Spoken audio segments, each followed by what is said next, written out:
Good morning. This is Filthy Ketchup. Welcome to Get Ready with me. Today we're going to be talking about addiction.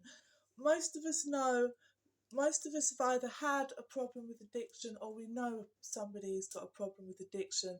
So today we're just going to unpack all that, what it means, what it does, what it means to you and what it will do to you if you are having a problem with addiction and how you can get out of it. I have been in recovery for almost a year. I've been clean for a year. I thank God every day for my sobriety, and today we're going to talk about how to get you on that path. Welcome. This is the best decision you've made.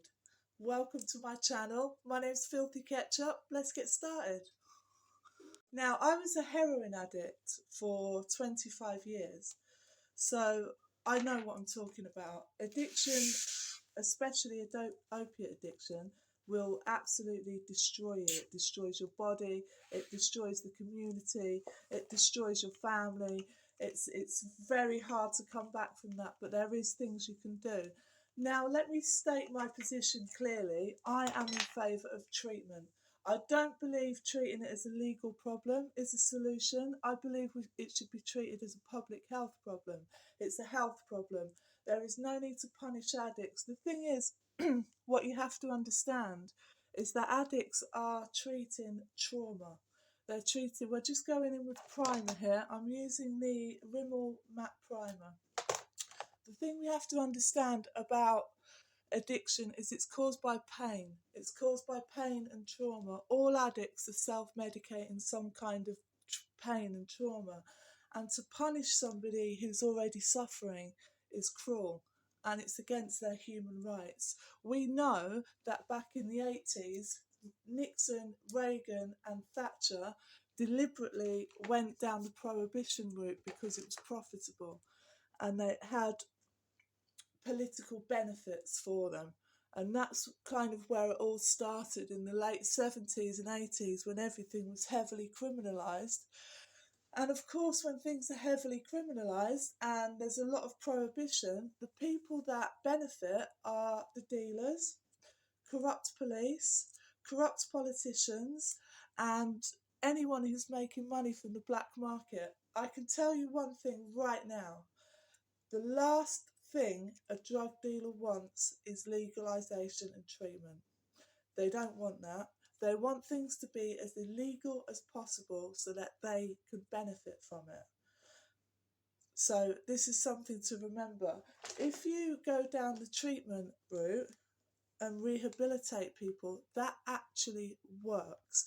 We can get people back into society and we can get people being contributed to society instead of being treated as criminals and bad people, which they're not. They're just human beings struggling. They're in a lot of pain and they're looking for something to make them feel more human. They're looking for love. They're looking for connection. They're looking for comfort. I mean, for me personally, I got into heroin addiction because of severe anxiety. My anxiety was so bad and my depression was so bad, and also I had a lot of trauma from childhood things, and that's what I was looking for. And when I tried heroin, it made me feel peaceful. It made me feel happier. It made me feel, like addicts say, it's like being wrapped in cotton wool. It just makes you feel safer and more secure. The foundation I'm using is MAC N25, which is perfect for my skin tone. So as I was saying, back in the 80s, late 70s, 80s, Nixon, Reagan, Margaret Thatcher deliberately decided to go the prohibition route so that they can make money. They could make money from privatised prisons, they could make money from criminalisation, they could make money from specialist departments such as the DEA or, the special crime units that we have in the UK. And it was very profitable for them. And addicts, of course, are skinny, vulnerable people that are easy to arrest. So they're kind of like low-hanging fruit, They go for the low-hanging fruit. They go for the addict as, somebody who's a criminal rather than somebody who needs help and medical help. Now, for me, I've had to fight all this on my own, and I've had to do all this on my own. One thing I can tell you, if you're suffering from any kind of opiate addiction, I don't know where it is, because I know in America every state has a different policy, but there are states where it's easier to go to rehab, like Florida and places like that. Or if you're anywhere else, or especially if you're in the UK, for anyone who's watching this who's got an addiction problem in the UK, the first thing you need to do is get a methadone prescription or a Subutex prescription. That will control your withdrawal symptoms and make you feel normal. Okay, now once you've got your withdrawal symptoms under control, once you've got your prescription, what you're going to want to do then is go to counselling. You're going to need heavy duty counselling, and you're going to need proper treatment. The other thing that helps is having a sense of faith. Now, I don't believe, not everyone believes in God. I do, but not everybody believes in God. I'm talking about more spirituality. You have to learn how to quiet this down, how to quiet your mind down. So meditation is something that you need to get into heavily. They say do 90 meetings in 90 days, do 90 12-step meetings in 90 days, and during those 90 days, meditate in the morning and at night. If you meditate every day, you will see a big difference in how you think. It helps you to understand your impulsivity, and it helps you to kind of think in a more constructive way. So that's something you're going to want to do. Okay. There is so much misinformation about drug use. One of the more common fallacies about drug use is that when you start smoking marijuana, that is going to lead to harder drug use. Now, I can tell you now that is absolute nonsense. Smoking cannabis or using softer drugs doesn't lead to heroin addiction. I can tell you that now from my own experience and the experience of literally hundreds of other addicts that I've met, that is absolutely not true. We're just going to draw the eyebrows on. This is Bourjois pomade, brow pomade, and it's just a very nice, there we go, my eyebrows are on. Now, as I said, back in the 70s and 80s, the Nixon administration and Thatcher's administration in the UK made hundreds of billions of dollars. I mean, Nixon administration made 600 billion a year from setting up these specialised drug agencies to catch addicts. And as I said, they were treating addicts like criminals, and they still do in a lot of places, and that is wrong, because addicts are people who need treatment. They need love, they need, if not religion, some kind of spirituality. They need treatment, and they need to be understood. Addicts are often lonely people, traumatized people, people who are suffering from, childhood abuse. People are suffering from generational childhood abuse. These are not people that should be treated as criminals.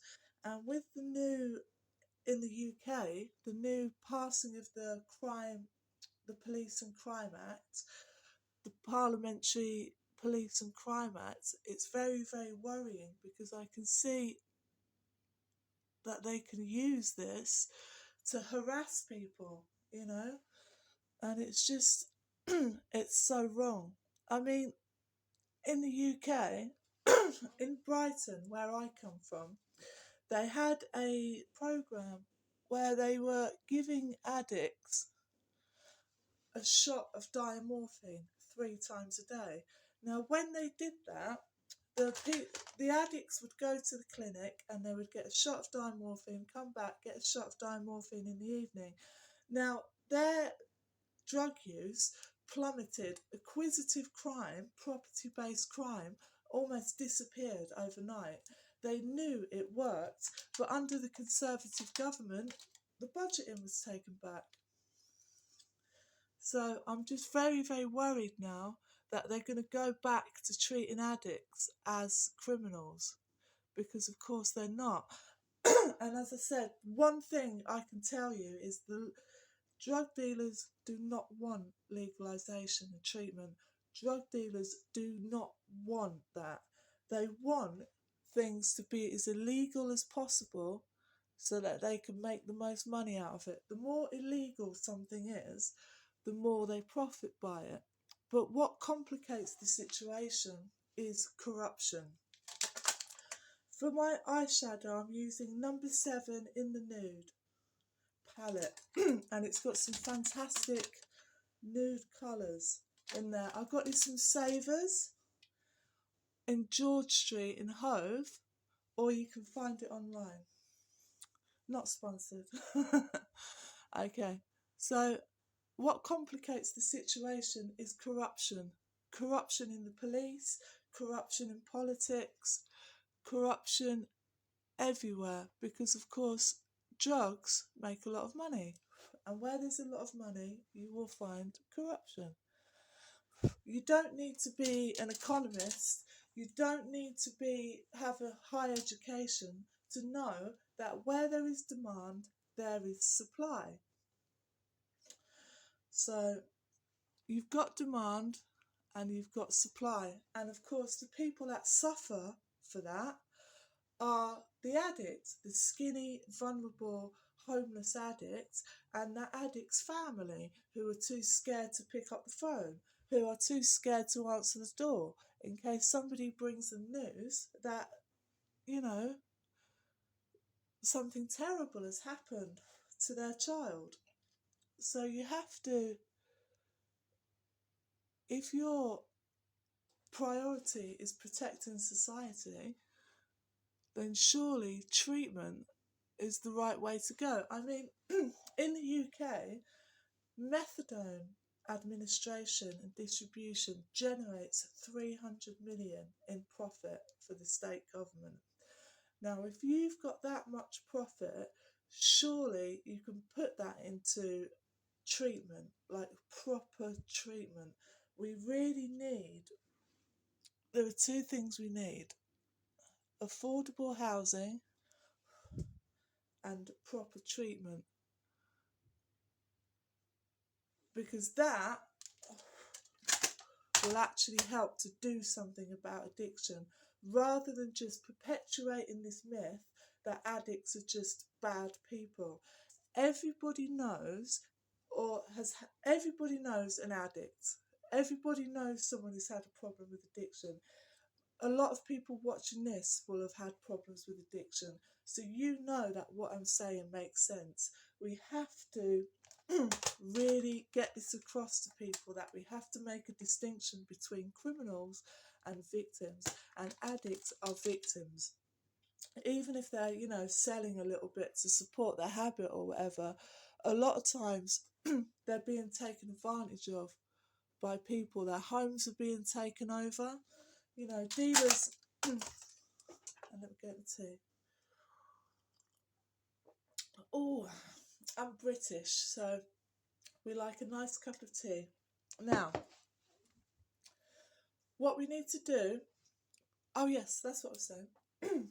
A lot of times what drug dealers do is they get a vulnerable person, someone who's mentally ill, someone who's physically disabled, someone who's got reduced mental capacity, and they will take over their house. So if they've got like government housing of some description, then the dealers will take over that house and they will force that person to sell for them. That's what they do.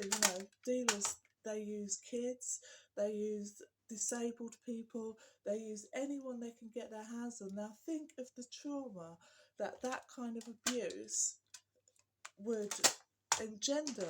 It's just so unfair, and the treatment is just so obvious that the only thing that I can think of why they're not doing it is corruption. I mean, it just makes sense. Okay, now I'm going to put on my eyelashes. If you wear false eyelashes, you're going to need a kit like this. I bought this from Superdrug, and it's got your flat-ended tweezers, your eyelash thingamabobs, and your pencil sharpener. If you wear eyebrows or lip liner, you need sharp pencils. So I'm just going to sharpen my pencils and I'll be back. Now, the roots of my addiction could probably go back to before I was born. I mean, in the early 80s, I was born in 1982. In the early 80s, don't tell anyone, in the early 80s, there was a flood, there was a miners' strike, there was a lot of Margaret Thatcher destroyed the mining communities up north and in Scotland. She disbanded all the miners and they had a strike. They basically stood up to the government. There was protests, you know, there was fights with the police, and the people stood up to the government. Now, not long after this, in the late 70s, Britain and Scotland, in especially, was flooded with cheap heroin from Iran. Absolutely flooded. This is what the flat end tweezers are good for putting your lashes on. Now, it was flooded with cheap heroin from Iran. Now, a lot of people think that this wasn't an accident. I don't think it was an accident. It seems deliberate, because a lot of that cheap heroin found its way into mining communities, the very same ones that had stood up to the government.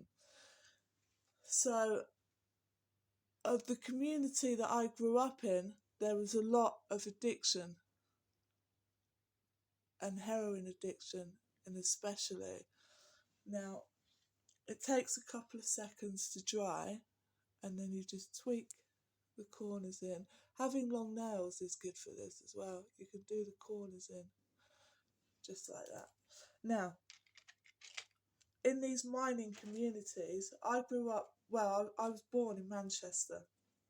So a lot of the community that I grew up in was absolutely flooded with this cheap heroin, and overnight you had people who were fine one day and the next day they were like desperate junkies. And this is what happens, you know. I can tell you my own experience. I first started taking heroin when I was 23, and as soon as you take it, you're addicted, especially if you're taking it for trauma. If you're taking it for trauma or any kind of pain, I know my eyes look wonky. Try not to be distracted by that. There we go. Now, if you're taking it for trauma or any kind of pain, you are going to be addicted very, very, very quickly, because what it does is it gives you a sense of peace and it relaxes you. But what it also does is it causes pain from withdrawal. The pain of opiate withdrawal is impossible to describe. It's so bad. You sweat. It feels like your bones are going to break. Then the sweat turns to ice. You know, everything hurts, and your nerve endings are raw. You are so anxious and so mentally nervous. It's horrible. Opiate withdrawal is the worst thing, still the worst thing that's ever happened to me. It's absolutely freaking terrible. There we go. Just poke the corners in there just to make sure it dries on the corners, because otherwise you get the little pokey corners. Right, there we go. So a lot of these mining communities were flooded with cheap heroin from Pakistan, cheap heroin from Iran, and overnight people became addicts. So as I was growing up, I saw a lot of addiction. Now, you will know from your own experience that if you grow up in a traumatic environment and you see addiction around you, you are much more likely to go down that route yourself in later life. Okay, for the setting powder, I'm using She Glam translucent powder, and it's a nice loose powder. and it just sets the skin like this. I'm using a short brush, and then over the top I get the loose powder with the big brush and just flick it over like that. Now I'm not going to bother with contouring because it's quite early in the morning and I still have to go shopping, and I don't want to go out with just loads and loads of makeup on, so I'm just doing a daytime makeup. So as I said, if you grow up with parents with addiction issues, if you grow up in traumatic environments and you also see drugs all around you, you are much more likely to become an addict yourself. This kind of generational trauma is what we need to put our money into treating, because it can be treated. Recovery is possible for anyone. If you are watching this and you've had problems with addiction or you're still an addict, I can tell you recovery is possible. It's not easy, but it's definitely possible. There we go. We also know that the spending for public services under the Conservative government has been cut time and time again. Not only have they brought out this police and crime bill, they've also cut money for public services like treatment, public services, any kind of public services, housing people, treatment. All that has been cut. As the need for public services has increased exponentially, the spending for it has been cut. So I'm very, very concerned about that.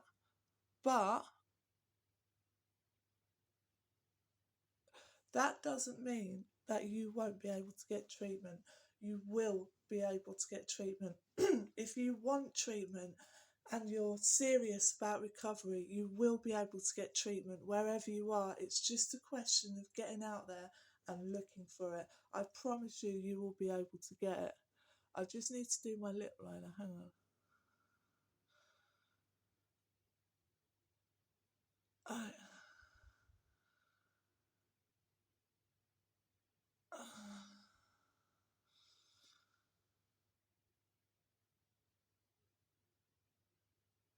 There we go. It's just a question of getting out and looking for it. The first thing you need to do is get your prescription. Get a methadone, Subutex, buprenorphine prescription. Get that. Control your withdrawal, and then look for any kind of. You can do it outpatient. You can do. I would really, really, really, really recommend that you do NA meetings. Do your 12-step meetings. Get onto a prescription and seek out some kind of spirituality, some kind of meditation, church. God will help you. If you ask God for help, God will help you. Some people will sneer at this. I know there's a lot of atheists out there.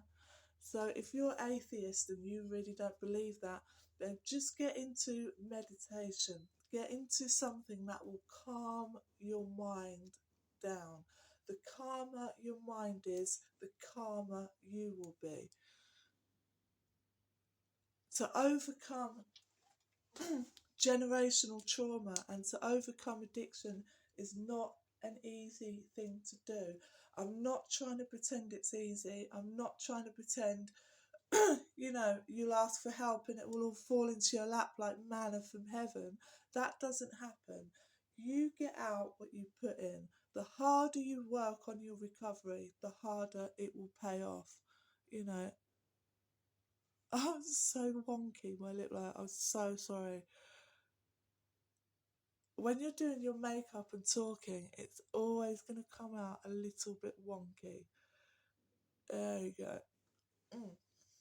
So as I said, the roots of my addiction really can be traced back to the late 70s and 80s, when communities were just flooded with this cheap heroin, and now things are even worse because The Conservative government have cut spending for public services. They've cut it again and again and again and again and again. I work as I work as a volunteer. I want to work in recovery, helping people out of addiction. So at the moment I'm volunteering, and what I do when I volunteer is just mentor people, like help them. This is how you get a prescription, this is how you do this is how you do that, and just get them on that first step of addiction. So eventually, I want to work in public services, like properly work in public services, paid work. For when I do that, I know that I'm going to have a fight on my hands getting my budget to work with people, because they have cut spending for public services exponentially, and the need for public services gone up exponentially. But I do believe in people, and I do believe in you. If you are suffering from addiction, please, please get a prescription as soon as possible. Put your name down for a rehab or outpatients. Try meditation. Just try to meditate. Calm your mind down. Because when your mind is busy all the time, that is going to lead you into so many problems. You need to calm your mind down, control your withdrawal. If you can't get on a prescription, okay, if you're living in a state or a place or in a situation where you can't get on a methadone or Subutex prescription, then you need to cut yourself down. Right? Every day, just try and wean yourself off. But honestly, I would recommend getting on a prescription as soon as possible. Get on a prescription, try to meditate, try to calm your mind down, and believe in yourself.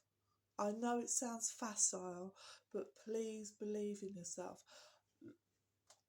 Last year, I was living on the streets, okay? I was a heroin addict for 25 years. I've been clean now for a year, coming up to 1 year sobriety. And this has been the best year of my entire life, okay? You can do it. I promise you, you can do it. All the history and backstory and the problems that we're facing and all the politics and everything else, you only need to worry about you. I believe in you. This is Filthy Ketchup. Stay safe. Peace out.